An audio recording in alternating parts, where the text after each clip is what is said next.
मसीह यीशु के अज़ीम और जलील नाम में आपकी सलामती हो। मेरा नाम पादरी प्रोफेसर टोनी विलियम है। हमारे यूट्यूब के घराने के एक फ़र्द ने मेरी एक पुरानी वीडियो पे कमेंट किए जिसमें मैंने ये तालीम देने की कोशिश की थी कि खुदावंद के कलाम में जिन बातों का ज़िक्र नहीं मिलता हमें उस पर बहस नहीं करनी चाहिए और अपनी राय देने की कोशिश भी नहीं करनी चाहिए।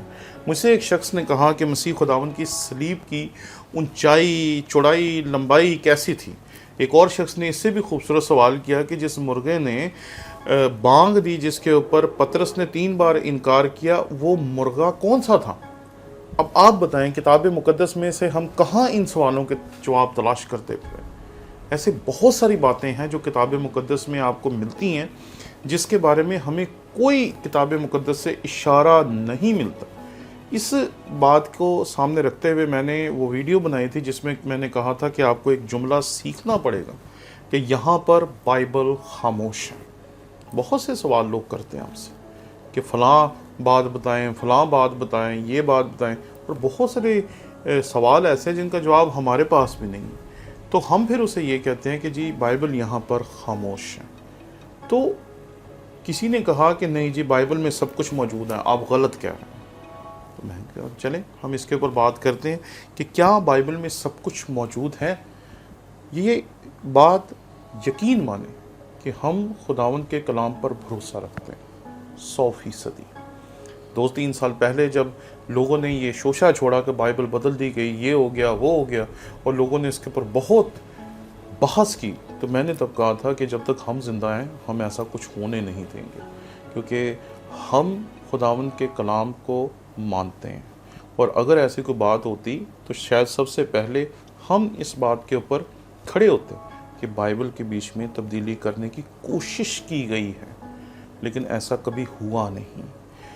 इसलिए इस हकीकत को पहले अपने ज़हन में बिठा लें कि हम बाइबल पर पूरा ईमान रखते हैं। ये खुदा का कलाम है, पहले लफ्ज़ से आखिरी लफ्ज़ तक। दूसरी चीज़ कि ये खुदा का कलाम है, इसमें वो चीज़ें बयान की गई हैं जो आपके लिए और मेरे लिए ज़रूरी हैं। इसमें बहुत सारी बातें ऐसी हैं जो बयान करने की ज़रूरत नहीं थी और वो नहीं दी गई।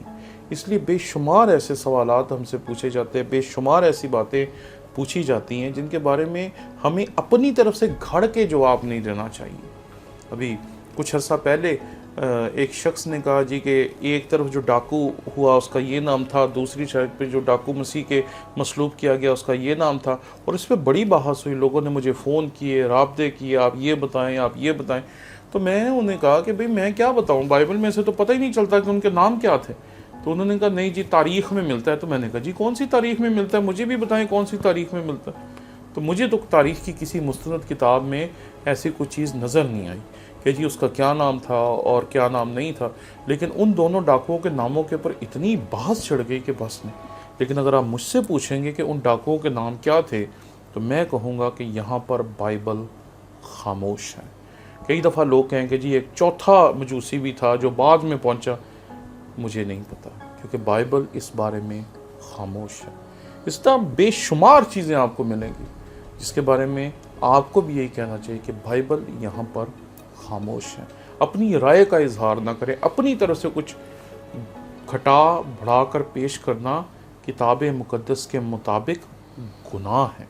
इसलिए हमें अपनी तरफ से कुछ पेश करने की बजाय साफ कह देना चाहिए कि बाइबल यहाँ पर खामोश है। इससे हमारी इज़्ज़त और वक़ार में कोई फ़र्क नहीं पड़ेगा, बल्कि ये इस हकीकत को लोगों पे ज़ाहिर करेगा कि आपको खुदावंद के कलाम की समझ है और आपको पता है कि खुदावंद का कलाम किस मकसद के लिए लिखा गया। जब लोग इसमें से जब लोग बाइबल में से साइंस के फार्मूले तलाश करते हैं तो बाइबल उनको साइंस के फार्मूले नहीं देती। क्यों? ये निजात की किताब है, ये साइंस की किताब नहीं है, ये केमिस्ट्री नहीं है जो आपको फार्मूले समझाती फिर, ये फिज़िक्स की किताब नहीं है। तो इस हकीकत को समझें कि बाइबल जो कुछ हमें दे रही है वो आपकी और मेरी निजात के लिए काफ़ी है। और ये आज से नहीं, ये 2000 साल से सिलसिला जारी है और आगे हज़ारों साल तक सिलसिला चलता रहेगा। ये निजात की किताब है, इससे निजात मिलती है, इससे दीगर चीज़ें निकालना लाजिम नहीं है। या आप मुझे बताएं कि जब हम इस तरह के सवाल पूछते हैं मसीह यीशु की सलीब का साइज़ क्या है, मसीह यीशु की सलीब आज किधर है, तो मुझे नहीं पता किधर है। मसीह खुदावंद की انکار کرنے والے پطرس کے سامنے کس مرغے نے بانگ دی تھی بھی مجھے نہیں پتا کون تھا وہ۔ تو اس بات کو یاد رکھیں کہ بائبل آپ کو وہ چیزیں بتاتے ہیں جو آپ کی اور میری نجات کے لیے لازمی ہے۔ اس کے علاوہ خداوند کے کلام میں سے کوئی بھی اضافی معلومات آپ کو نہیں دی جاتی۔ ہم توڑ مروڑ کر اس میں سے بہت ساری چیزیں نکالتے ہیں، کیونکہ ہم سمجھتے ہیں کہ اگر لوگ اپنی کتابوں میں سے سائنس اور دیگر علوم کو نکال کے دکھاتے ہیں تو شاید ہمیں بھی ایسا کرنا چاہیے۔ اور لوگوں نے اس پہ کتابیں بھی لکھی، بہت بڑے بڑے استادوں نے اس پہ کتابیں لکھی، اور مجھے ان کے ساتھ کسی طرح کا کوئی اختلاف نہیں ہے۔ لیکن اس حقیقت کو سمجھیں، یہ نجات کی کتاب ہے، یہ سائنس کے فارمولے نہیں ہیں، یہ کمپیوٹر کی کتاب نہیں ہے، یہ موبائل کی کتاب نہیں ہے، اس لیے اس کو نجات کی کتاب ہی رہنے دیں۔ شکریہ۔